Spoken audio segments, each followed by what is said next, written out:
Hey everyone, welcome to today's Explainer. Let's jump right in, shall we? Today we are zeroing in entirely on essay number 156. This one is all about tourism's pros and cons. Now this is your classic discuss both views plus opinion essay type. So our main goal today is to really master the logic and structure. That way you can easily memorize it and get that high score. All right, let's take a close look at the prompt. It says, for a less developed country, the disadvantages of tourism are as great as the advantages. Discuss this statement and give your opinion. Now, I really want you to focus on a few crucial keywords here. We have less developed country, disadvantages, and advantages. You know, these three terms literally dictate the exact boundaries of what you need to write about. So, the absolutely crucial thing here is establishing a firm, clear stance right in your introduction. Your main opinion for this essay is actually pretty straightforward. It's this: the advantages outweigh the disadvantages if tourism is managed properly. I'll say that again. The advantages outweigh the disadvantages if tourism is managed properly. Let that sink in for a second. It's perfectly balanced, it directly answers the prompt, and it sets us up beautifully for the two opposing body paragraphs we're going to build next. Okay, let's look at how we build our first body paragraph using the PEER method. It's super effective. We're going to break the logic down one step at a time. So, step one, the point. The point is that tourism contributes to economic growth. Step two, we explain that point. Tourists spend their money on accommodation, transport, and food.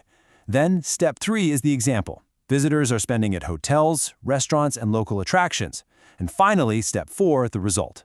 All of this leads to higher incomes, a stronger economy, and, pay close attention to this vital collocation right here, employment opportunities. See, breaking it down with this step-by-step logic just makes the whole paragraph incredibly easy to remember. Now, moving to the opposing view in body 2, we are going to repeat that exact same PEER scaffold. First up, the point. Tourism can damage the environment. Second, the explanation. Large numbers of tourists produce waste and pollution, and that really affects natural areas. Third, the example. We've all seen how popular destinations can become super crowded and polluted, especially during the holidays. And fourth, the result. Obviously, this causes environmental damage. Because of this, governments have to step in. And here is where you really need to emphasize this specific collocation. They must introduce strict environmental regulations. All right, let's zoom out for a second and look at our structural wireframe. Think of it like a memory map. Notice how those two opposing arguments perfectly balance each other out, using just a handful of vital keywords.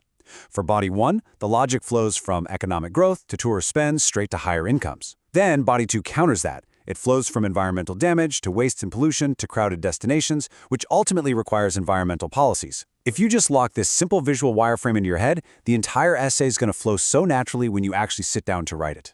Finally, it's time for a rapid-fire review. This is your ultimate cheat sheet. Question: tourism pros versus cons.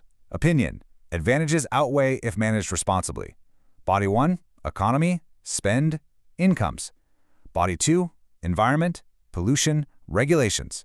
Conclusion: economic benefits are greater with effective environmental management. Boom! You have the exact blueprint you need to succeed right there. Take a deep breath and let this logic really cement itself in your memory.